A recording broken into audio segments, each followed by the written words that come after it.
Welcome to Beyond the Press Release, a production of Gore Column in which we take the time to speak with small cap executives once they put out big news. I'm going to give you 15 million reasons to love this interview with Kidoz, which trades in Canada under KIDZ, and our friends in US under KDOZF, because that's the revenue that they just announced for their full fiscal year, $15 million and change. And they did that by owning the biggest mobile advertising platform for kids and families, hence the name Kidoz. How big? There are more than 4,000 apps around the world using Kidoz, reaching over 300 million kids right now.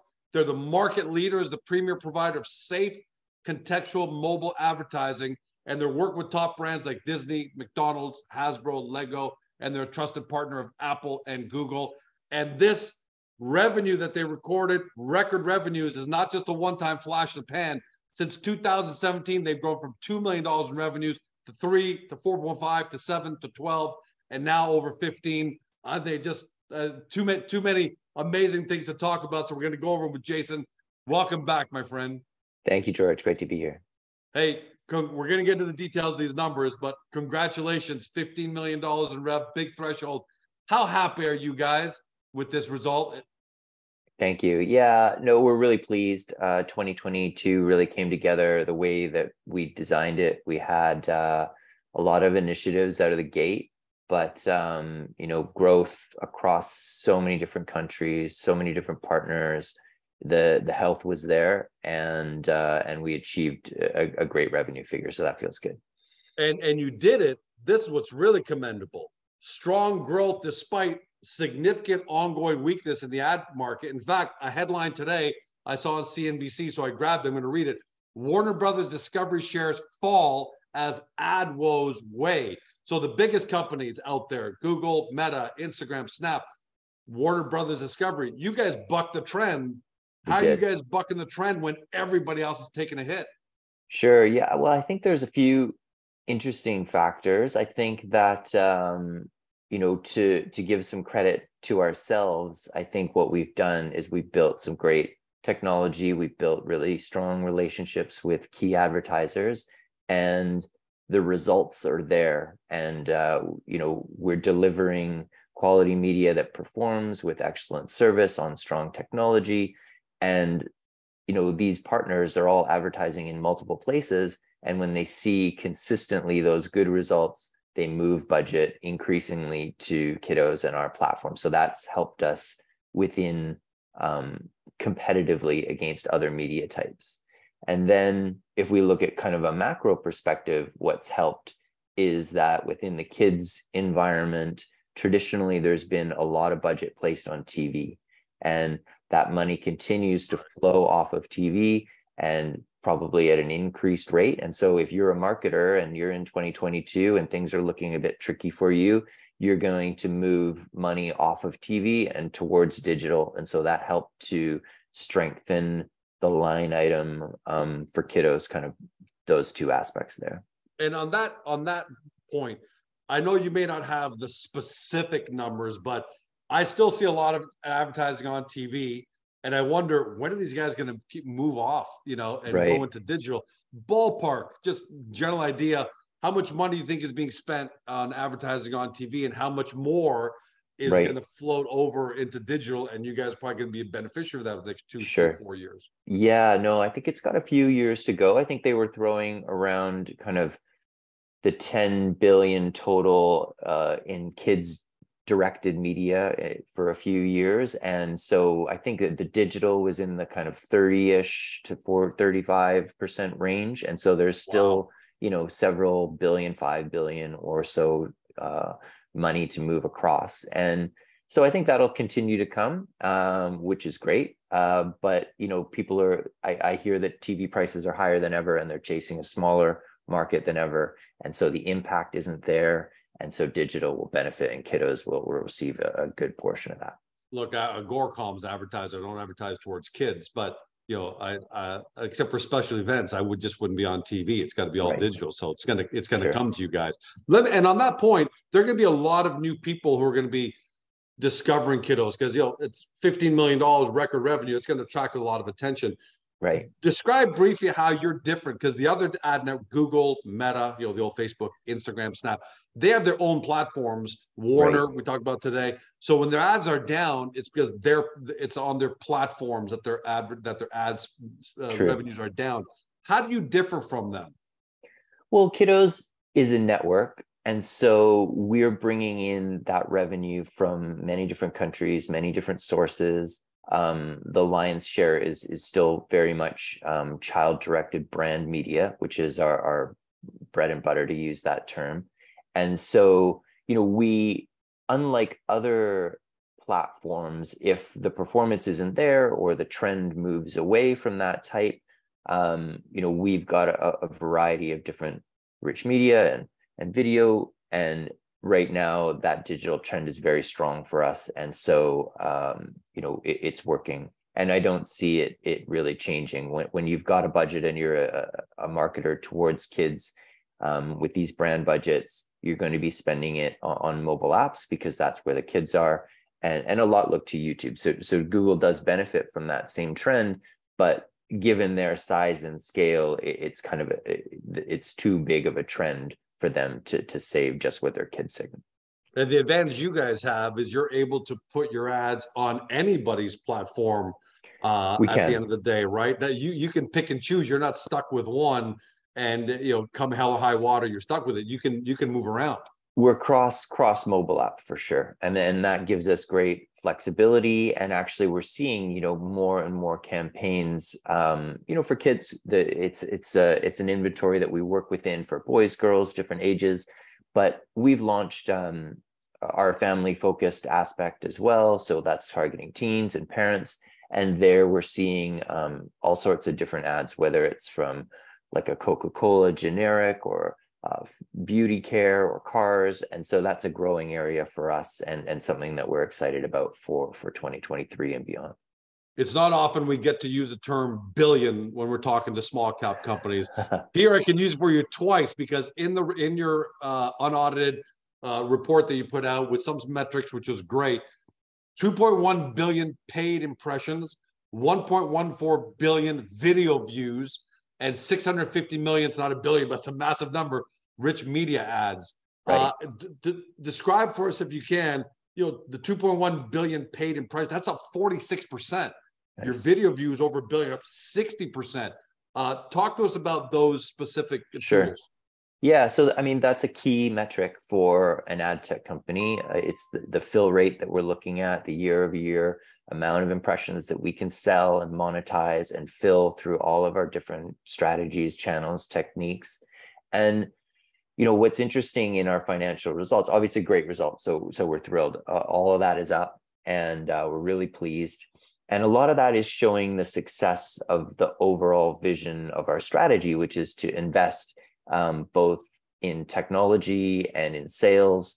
And we spent about $1 million more on those areas in 2022, but we still maintained free cash flow increases. So we're strengthening our balance sheet while we're building more on-ramps to our inventory. And so as the technology advances, and I've said this before, in software, you're building highways, and those highways are on-ramps to more money.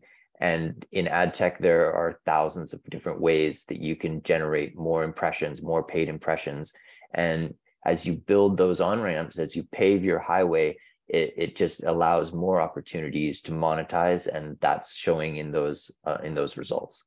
And if you guys are building the highways and the on-ramps, the drivers, the people using those, right, are advertisers who are looking for brand safe media with the widest reach.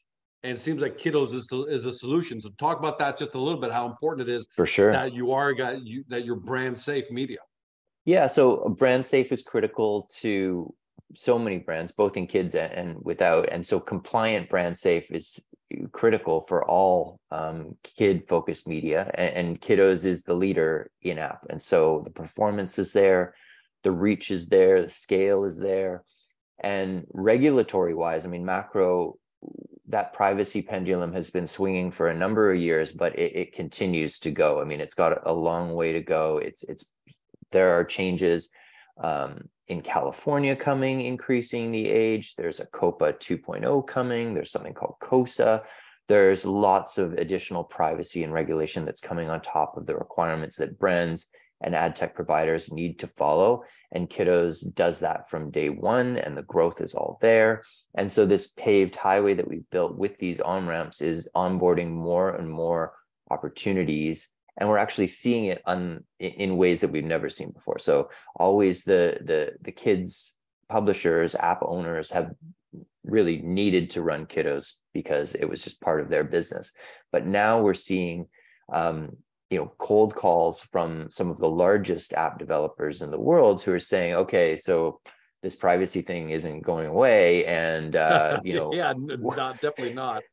we've got to stay compliant. And so you guys have the demand. When we implement our age gates in these games, we need to monetize this child segment, and so we need your technology. And it's like, okay, great, this is perfect, just what we need. And it shows the capacity to build a strong competitive position from what started as a very small segment to what's growing to an important one. But it builds you that time and capability to create something super valuable that can then have multiple ways to monetize, which is what we're doing. And that's what I love about your business. Not only do you just have a great, powerful, organic business model that works, but you've also got these massive two tailwinds that I see. One is the shift that's still taking place from the real world to digital. Right. We talked about that earlier.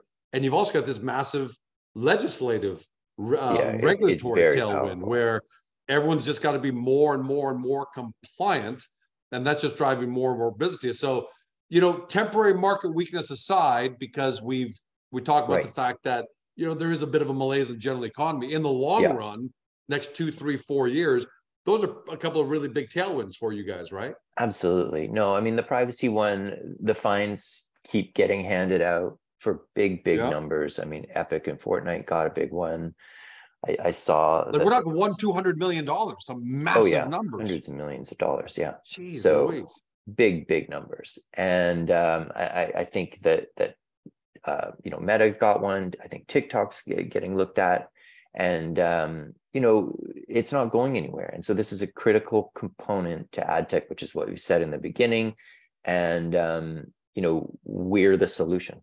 And so that's a great place to be. And until whoever decides that they require that solution in-house, we're just going to do everything we can to grow the business, which fortunately we were able to do really successfully in 2022. And we did see that final kind of takeoff at the end of 2022. It started to see a little bit of softness, but everything that we've spoken to, we're confident that 2023 will be an up year, despite maybe a slower start. By the way, I'm not going to let you get off the hook there. I'm going to rewind a little bit because you kind of threw a tidbit in there where you said, well, until someone decides to take a solution in-house, sure, we'll keep doing what we're doing. So are you hinting towards the fact that at some point, potentially, nothing is set in stone, obviously, that you might get a really one of the massive companies say, okay, you know what? Regulatory is not going to stop. The tailwinds are all there. Right. We're getting fined hundreds of millions of dollars. Let's go acquire Kidoz and then blow this thing out because they've got the tech and we're a big Georgecom network and we can. Right. Is that potentially where? You guys think of course. I mean, any technology business, the goal is to be acquired, and so when the founders are set out to do that, and the investor money that's put behind it is set out to do that, and we're in a great place where it's not a mandatory event that needs to happen because we've got You're not relying team. The team's engaged. Everybody's pushing. We're super excited about everything we're doing, but at the same time, something will happen. I'm sure there are different ways to look at it. Maybe it's an ad tech company that wants to really wave the flag in this area because now not only publishers looking for that performance and adult type of advertising opportunity, but publishers also want solutions on the privacy focused side. And so if an ad tech company wants to offer that full gamut, then owning Kidoz is a good option. Or perhaps there are big players in media or in digital apps that perhaps have a large population of kid traffic and would like to monetize it better, be seen as a leader in privacy and that area. So that might be important.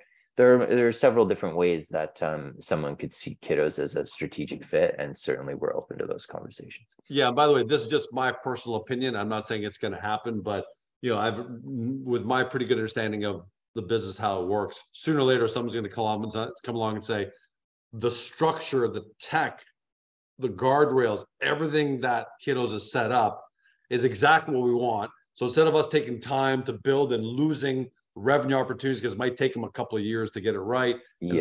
Multiple. There's going to come in and write a check at some point. Someone's going to come in and write a check. Again, that's my opinion. I want to make sure everyone at home, it's not on the table. I'm not betting on it. This isn't financial advice, but practically speaking, sooner or later, someone's going to say, give me that machine and I'm going to put $150 million through it a year, not just 15 million, because I'm big George Com. Yeah. No, I mean, we think that this business has many multiples to go, because there are just so many opportunities in ad tech. It's a $100 billion market and plus many hundreds, and so there are just so many different ways to earn a lot of revenue, put great growth together. It's B2B, so you're not subject to the whims of a single consumer type, and no, it's a great business. Jason, congratulations to you and the team. Another record revenue year. And again, the most impressive thing about that is not just the number, but you did it when there's ongoing weakness at all the major platforms across the world. Sorry. True. So congratulations to you and your team, and can't wait to have you back, my friend. Thank you, George. Great to be here. For everybody at home, you've been watching or you've been listening to my podcast on Spotify, Google, Apple, your favorite podcast platform. To Jason Williams, he's CEO at Kidoz, trades in the stock symbol KIDZ. You got to love that symbol. And for our friends in the US, KDOZF. For those new to the story, because you saw that big $15 million headline number, wondering who are these guys? You want to start your due diligence, get to the company's profile page on Agoracom, because we've got it nicely laid out for you to get a good understanding of what this business is. And then once you got that foundational knowledge, head over to the Kidoz website, do your deep dive due diligence. Thanks for joining us. Have a great day. See you next time.